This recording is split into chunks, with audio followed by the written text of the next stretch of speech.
Yeah, at the moment, the goals of the company are to obviously to make it simpler to use, to get a lot more people onto it, to make it more valuable. We have all this great data in the system. We want to bring it back full circle. We want to do more interesting things with the data. I feel like we're onto something interesting here where, as you probably saw with the March release of Foursquare 3.0, where we're taking all this great data that people have put into the system, all these check-ins, all these like active responses to the tips that they're doing and all these other things, and feeding it back to them in the form of recommendations. So basically saying, because you liked XYZ in New York, you should check out these top 10 places in Tokyo. I mean, what better guide than to use your own history and what it knows about you, to use what it knows about your friends to actually lead you down a more interesting path in life.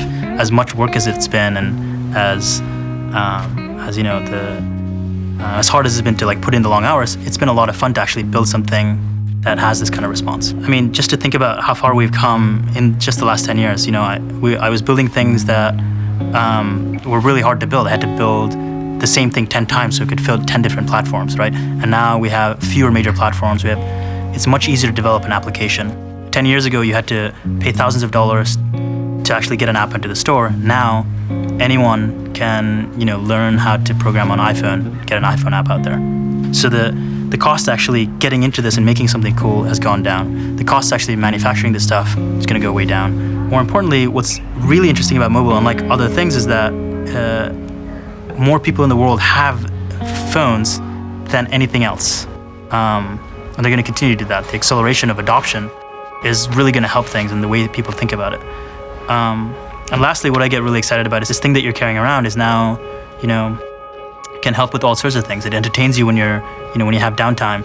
It opens doors for you. You can pay for things. You can pay for subways. You can pay for your locker. You can pay for, you know, the vending machine at the gym, all sorts of things, right? This thing that you're always carrying around. Not only does it connect you and put you in touch with people that are around you and people that you care about, but it also kind of helps enhance your life in a different way. And it's basically these tools that we're already carrying around. They're going to get smaller and easier to kind of take with us, but they're going to provide more value in terms of how do we see the world? How can we make ourselves better as a person? How do we interact with each other and with other businesses and all this stuff? And then how do we become healthier, right? This is something interesting. How can we actually finally use this idea of technology that has been up to this point something that's really good at gathering data? How do we take that and then make it more useful and make us lead better lives?